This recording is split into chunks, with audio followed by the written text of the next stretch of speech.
इसलिए लोग हजार उपाय खोजते, हिंदू है, मुसलमान है, ईसाई है, उनसे तृप्ति नहीं होती तो रोटेरियन हो गए, लायन क्लब के सदस्य हो गए, और भी कई तरह की मूढ़ताएं कुछ न कुछ हो गए, मगर उसमें सम्मिलित हो जाने से बड़ा अच्छा लगता है। मेरे एक परिचित ने बंबई में भी एक नया क्लब खड़ा कर लिया, जायंट्स इंटरनेशनल। छोटे छोटे आदमी, वो खुद भी छोटे आदमी, जायंट्स इंटरनेशनल। अब उसमें लोग सम्मिलित हो रहे हैं, क्योंकि जब जायंट्स के साथ सम्मिलित हो गए तो तुम भी जायंट हो गए। और कोई छोटी मोटी संस्था नहीं, अंतरराष्ट्रीय। अब उसकी शाखाएं खुल रही, पूना में भी खुल गई। सभी जगह छोटे कद के आदमी मिल जाएंगे जिनको जाइंट होने की इच्छा है। अकेले तो नहीं कह सकते कि हम जाइंट हैं, लेकिन इंटरनेशनल, अंतरराष्ट्रीय संघ के साथ है, जरूर है। अकेले नहीं हो सकते तो एक दूसरे के कंधे पर खड़े हो जाएंगे, लंबी कतार बनाएंगे, स्वर्ग तक पहुंच जाएंगे। अकेले का हाथ ना पहुंचता होगा, सबके हाथों के साथ तो पहुंच जाएगा। ये आदमी की रुग्ण चित्त की दशाएं। कहीं भी समूह खोजता है, बिलोंगिंग, ऐसा कुछ हो जिसको पता चले कि मैं किसी के साथ हूं, अकेला नहीं हूं। नारे खोजता है, सड़कों पर भीड़ें निकलती हैं, प्रोसेसन निकलते हैं, जुलूस निकलते हैं सारी दुनिया में। कौन उनमें सम्मिलित होता है, किस लिए उनमें सम्मिलित होता है? कुछ बहुत गहरा सुख होगा। वो सुख यही है, भीड़ के साथ तुम अकेले नहीं रह जाते। और जब भीड़ जोर से नारा लगाती है तो जोर की आवाज तुम्हारे भी भय और शंकाओं को गिरा देती है, और तुम्हें भी लगता है कि ठीक ही होंगे ये लोग, जब इतने जोर से कह रहे हैं तो गलती बात कोई कहीं इतने जोर से कहता है। तुम भी जोर से आवाज देते हो। अकेले तो तुम कभी जोर से आवाज न दे सके थे, डरते थे कि गलती ना हो जाए। अब 10,000 आदमी साथ हैं। तुमने कभी ख्याल किया कि 10,000 लोग नारा लगाते जाते हो, तुम्हारे पैर में भी थिरकन होने लगती, हृदय में जोश आ जाता है। सरफरोशी की तमन्ना अब हमारे दिल में है। देखना है जोर कितने बाजुए कातिल में है। बड़ा जोश भरता है। सारी दुनिया की राजनीति और सारी दुनिया की मूढ़ताएं तुम्हारे भीड़ के तलाश के कारण चलती, अन्यथा कौन पागल होगा। मैंने एक नगर में मैं बहुत वर्ष तक रहा, तो मैंने बहुत गौर से अध्ययन किया, तो मैं बड़ा हैरान हुआ। करीब करीब वही लोग हर एक के जुलूस में जाते। पहले तो मैं सोचता था अलग अलग लोग जाते हों। मेरे खुद एक परिचित, वो सभी राजनीतिक पार्टियों के सदस्य। मैंने उनसे पूछा तुम ये क्या करते हो? उन्होंने कहा अपने इससे क्या मतलब, मजा आता है। जनसंघ में भी जाते हैं, कांग्रेस में भी जाते हैं, कम्युनिस्टों से भी उन्हें ऐतराज नहीं।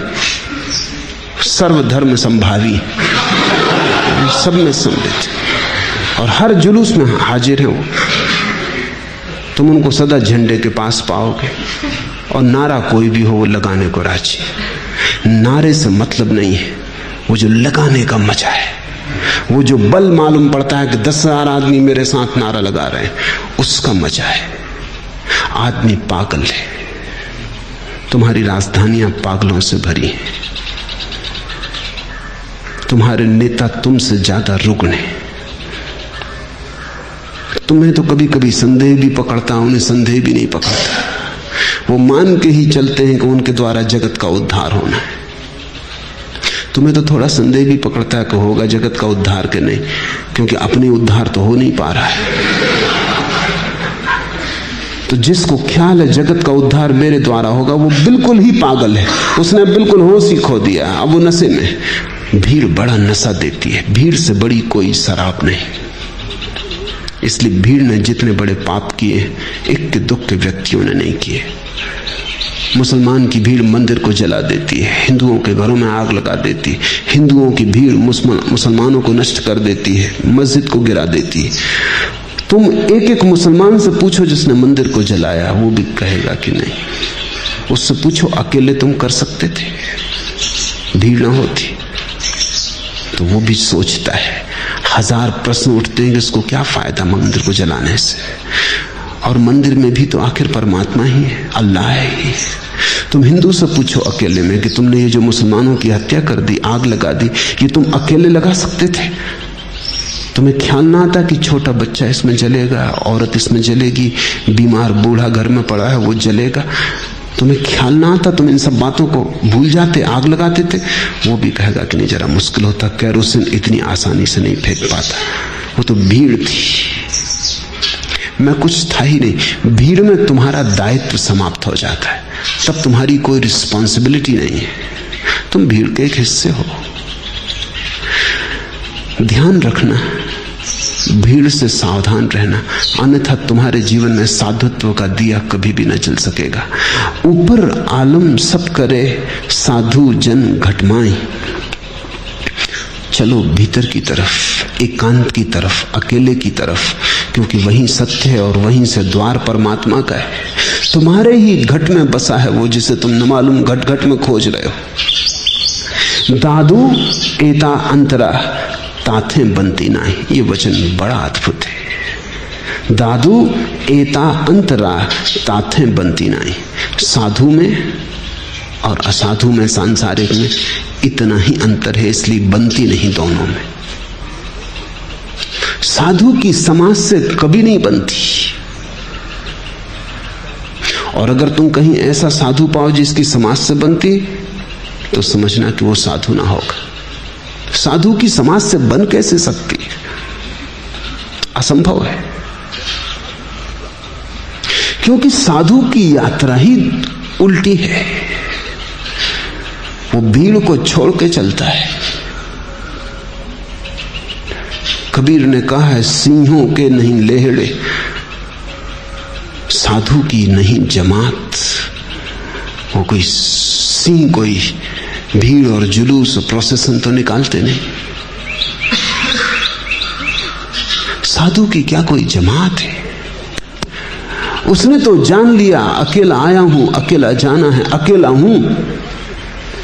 ये दो अकेलेपन के बीच में साथ झूठ है, प्रपंच है। आया अकेला, जाऊंगा अकेला, बीच में साथ कैसे हो जाएगा? अकेला होना मेरा स्वभाव है, जन्मा अकेला, मरूंगा अकेला, तो साथ होना धोखा है।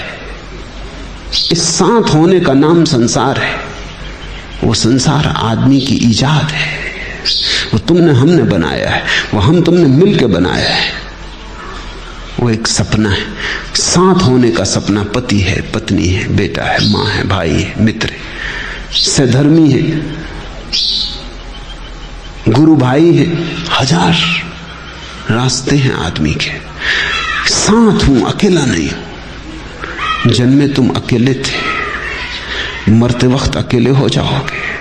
बीच की दो घड़ी को तुमने साथ का संसार बसाया। नहीं, साधु उसमें भरोसा नहीं करता। साधु कहता है, जैसा आया था, जैसा जाऊंगा वैसा ही रहूंगा।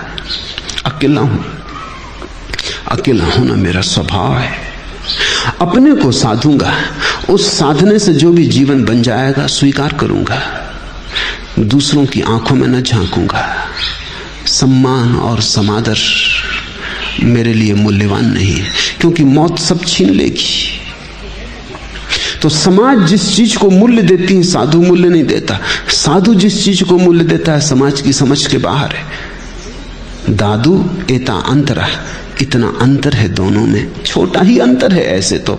एक अपनी तरफ चल पड़ा, दूसरा दूसरों की तरफ चल रहा है। चल दोनों रहे हैं, दिशा का जरा सा भेद है। जरा तुम भी करवट ले लो तो साधु की तरफ चल पड़ोगे। दादू एता अंतरा ताथे बनती नाई। इसलिए साधु सदा विद्रोही है, बगावती है। साधु सरकारी नहीं हो सकता, और हो जाए तो सावधान हो जाना। जब साधु सरकारी होता है तो वो एजेंट होता है।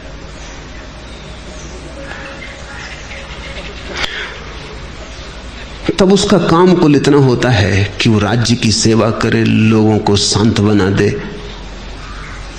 लोगों को समझाए, लोगों को भड़का न दे। वो राज्य और लोगों के बीच मलहम पट्टी बन जाए। वो सदा लोगों को समझाता रहे, ताकि क्रांति की कोई संभावना जगने ना पाए। इसलिए तो कार्ल मार्क्स ने धर्म को अफीम का नशा कहा। उसे सच्चे साधुओं का पता नहीं था। उसने सरकारी साधुओं को ही साधु होना समझ लिया। तो उसने धर्म को अफीम का नशा कहा कि लोगों को बेहोश करने की तरकीब है। तुम गरीब हो तो सरकारी साधु तुमसे कहेगा भाग्य के कारण गरीब हो। तुम कर ही क्या सकते हो? अगर बुरे कर्म किए तो आगे भी गरीब रहोगे। अब अच्छे कर्म कर लो ताकि आगे अमीर हो जाओ। अगर तुम दुखी हो, पीड़ित हो, तो साधु सांत्वना देगा। वो कहेगा कि धीरज रखो, भरोसा रखो, गड़बड़ मत करो, क्योंकि गड़बड़ से तो और गड़बड़ी हो जाएगी। ध्यान रखना, असली साधु संतोष की संभावना बनाएगा। झूठा साधु, सरकारी साधु सांत्वना देगा। सांत्वना और संतोष में जमीन आसमान का भेद है। संतोष तो वैसी दशा का नाम है जहां तुम इतने आह्लादित हो गए कि बाहर के दुख दुख ना रहे। छोटी मोटी पीड़ाएं गिर गई, उनका कोई मूल्य ना रहा। तुम्हारे पास कपड़े फटे पुराने हैं या हीरे जवाहरातों से जड़े हैं, बहुत फर्क ना रहा। तुम भीतर ऐसे हीरे जवाहरातों से जड़ गए कि अब बाहर तो सब कूड़ा करकट हो गया। संतोष तो आनंद अनुभव का फल है। सांत्वना केवल अपने को समझाना है ताकि कुछ गड़बड़ ना हो। तुम घिसते पिसते समाज के साथ चलते रहो, जैसा है ठीक है।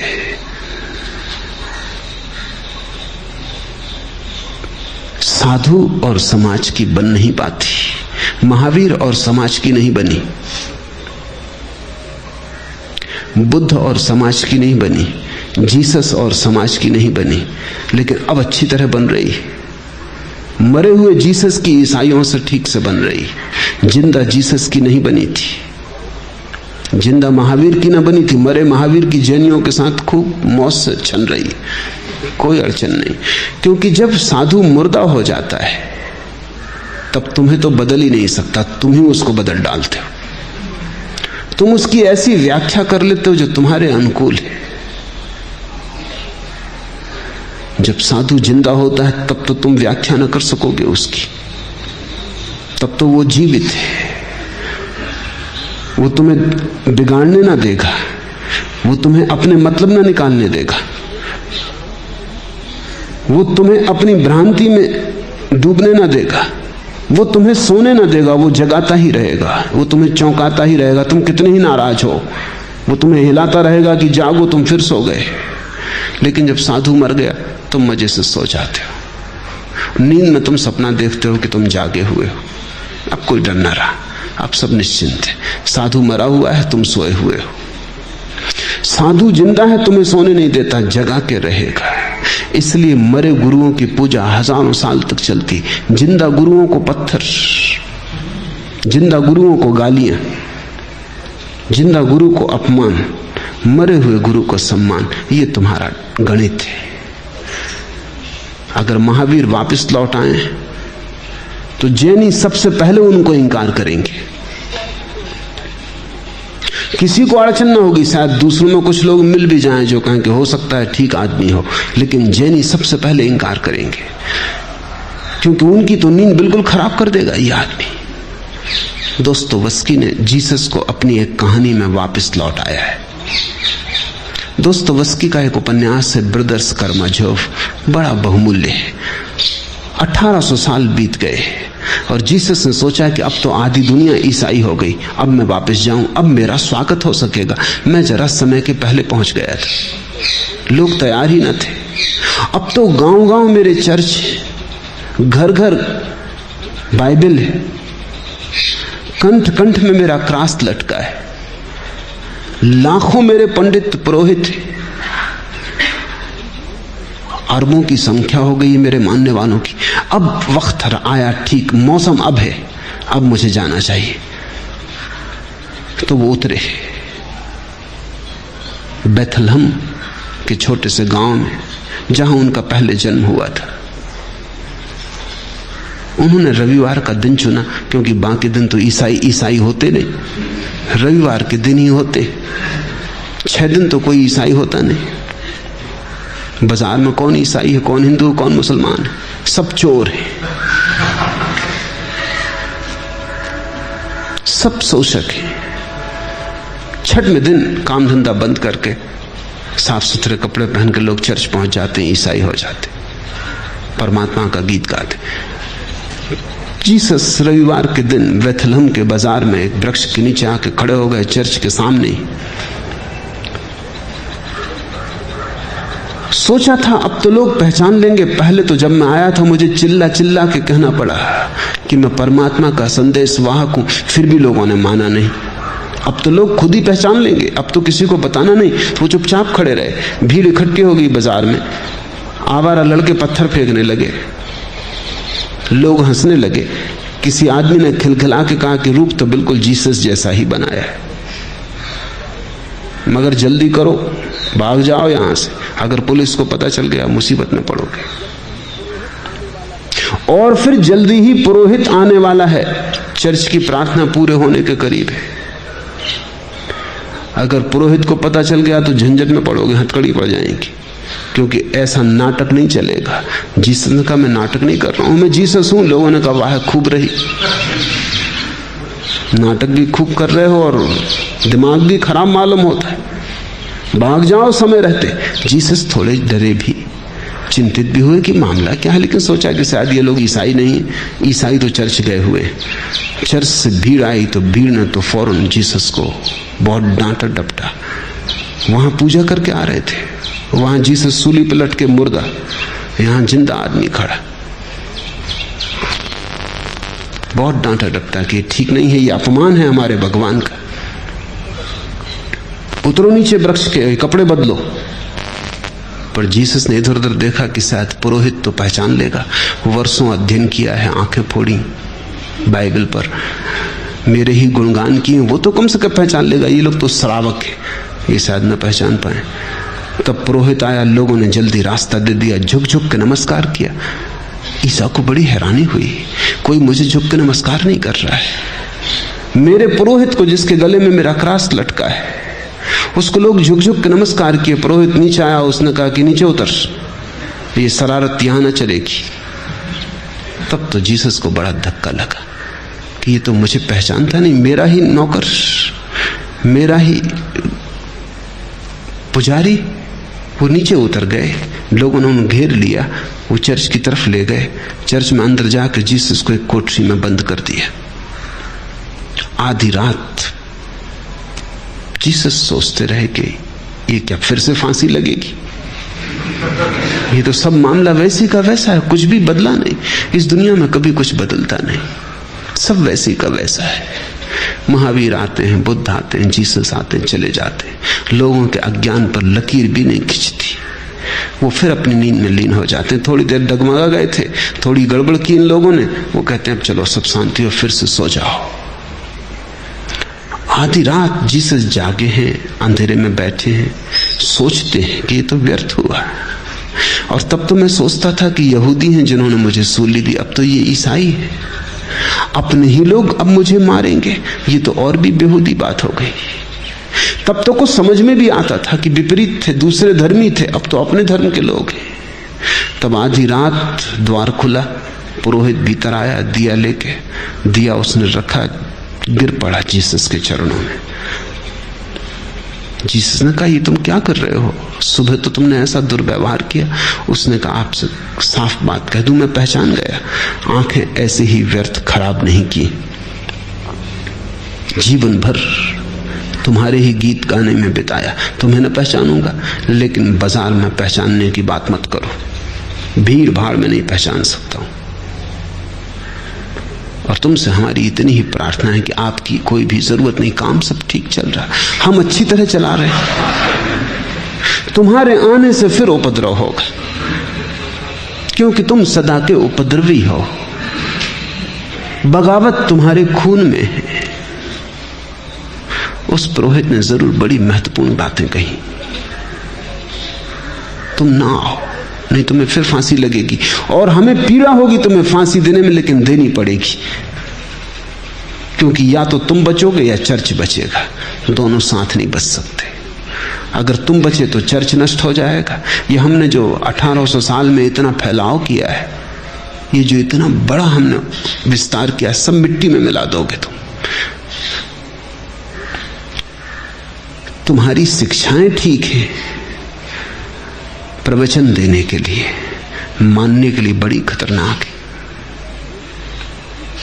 और हमने इतना धन, इतनी संपदा, इतने चर्च सब खड़े किए, ये कोई तुम्हारी शिक्षा मान के नहीं चल सकता था कि जो तुम्हारे गाल पे चांटा मारे उस सामने तुम दूसरा चांटा कर दो, दूसरा गाल कर दो। अगर ऐसा हम करते तो ये सब लुट जाए। इसके लिए ताकत चाहिए। तुम्हारी शिक्षा बड़ी सुंदर है, लेकिन संसार के लिए नहीं है, वो साधु पुरुषों के लिए। हमने तुम्हें पहचान लिया था सुबह भी, लेकिन मजबूरी है, हमें मजबूर मत करो। तुम्हारी कृपा होगी तुम यहीं से विदा हो जाओ, ये बात आगे ना बढ़े।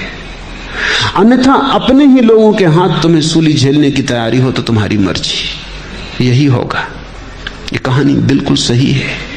महावीरायन जैनी पहली दफा उनको सबसे पहले पुलिस थाने में खबर करेंगे कि ये आदमी गड़बड़ है, ये हमारे महावीर की नकल कर रहा है, बिल्कुल नग्न खड़ा है, और नग्न खड़ा होना तो बिल्कुल अशोभन है, इसको बंद करो।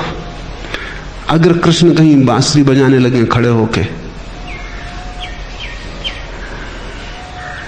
तो तुम क्या करोगे? मोर मुकुट लगाए हुए, बड़ी हंसी मजाक हो जाएगी। पुलिस कहेगी इस शकल सूरत में रास्ते पे नहीं खड़े हो सकते, ट्रैफिक को बाधा पड़ती, तुम्हें देख के भीड़ इकट्ठी होती। ये सड़क है, कोई नाटक गृह नहीं, ये नौटंकी यहां मत करो।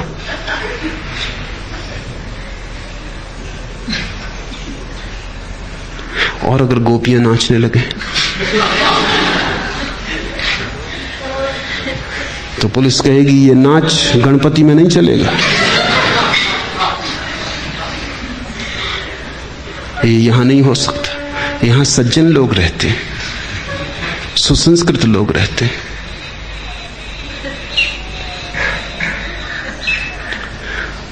जीवित गुरु के साथ तुमने सदा दुर्व्यवहार किया है, तुम्हारी मजबूरी है।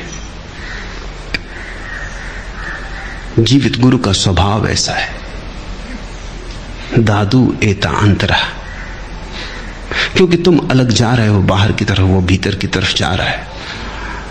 तुम पूर्व जाते हो, वो पश्चिम जाता। तुम्हारी पीठ एक दूसरे की तरफ है, तुम्हारा मेल नहीं हो पाता। और तुम्हें उसके भीतर की तरफ जाने से बड़ी पीड़ा होती है कि अगर ये आदमी सही है तो हम गलत हैं। तो अपने को बचाने के लिए तुम उस आदमी को गलत सिद्ध करने की सब चेष्टाएं करते हो। वो तुम्हारी आत्मरक्षा का उपाय है। ताथें बनती नहीं, इसलिए बनती नहीं साधु में और समाज में। और जब बन जाए तब या तो साधु मुर्दा होगा, मर चुका होगा, या साधु ही ना होगा। झूठा सांचा कर लिया, बिस अमृत जाना। दादू कहते हैं सब करके देख लिया। ऐसा नहीं है कि बिना कुछ किए भीतर की तरफ मुड़ गए। कौन मुड़ा है? बाहर का अनुभव करना ही पड़ेगा। झूठा सांचा कर लिया, सब झूठ सांच सब कर लिया। बिस अमृत जाना, बिस को भी अमृत मान के पी लिया, वो भी सब करके देख लिया है। दुख को सुख कह के सबके कहे, दुख को सुख सबके कहे ऐसा जगत दीवाना। और पागलों की भीड़ ने हमसे भी कहा कि दुख ही सुख है, हमने भी उसको सुख माना। दुख को सुख सबके कहे, सबके कहने से हमने भी मान लिया कि ठीक है, क्योंकि और तो कोई जानना भी ना था, दूसरों का ही मानना था। बच्चा पैदा होता है, उसे कुछ पता भी नहीं। जिसको माँ सुख कहती है, बाप सुख कहता है, उसी को सुख वो भी कहता है।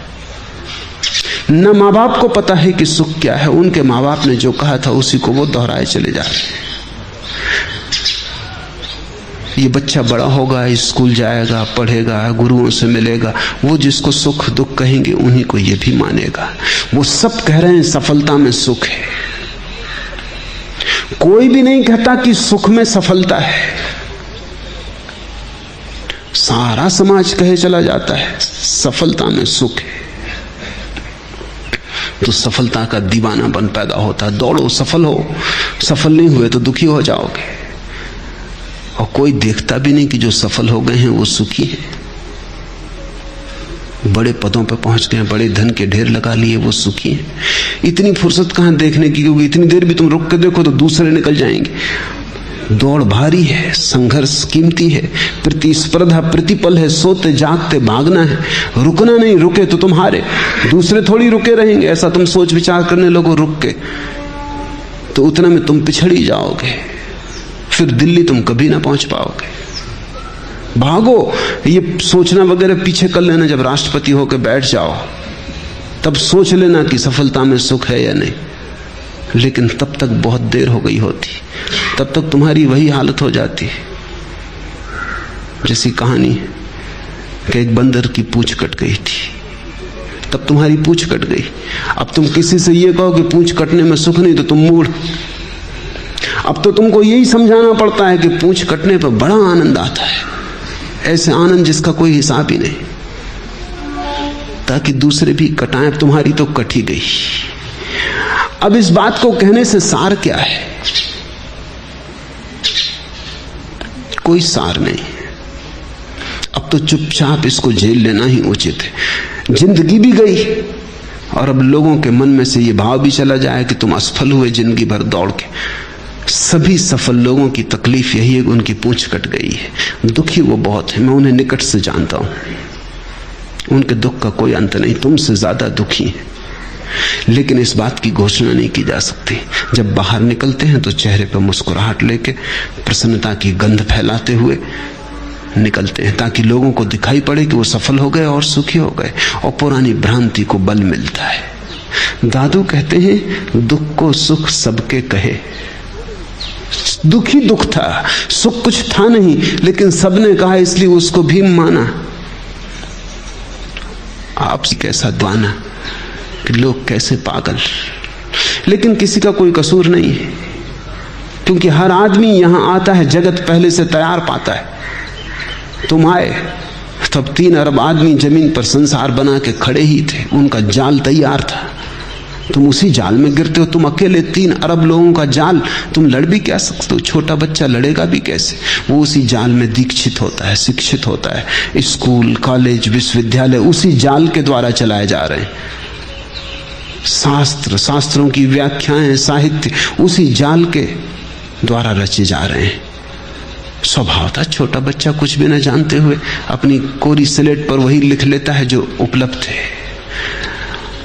बहुत मुश्किल से कभी कभी इतने हिम्मतवर लोग होते हैं जो लौट के देखते हैं और पहचान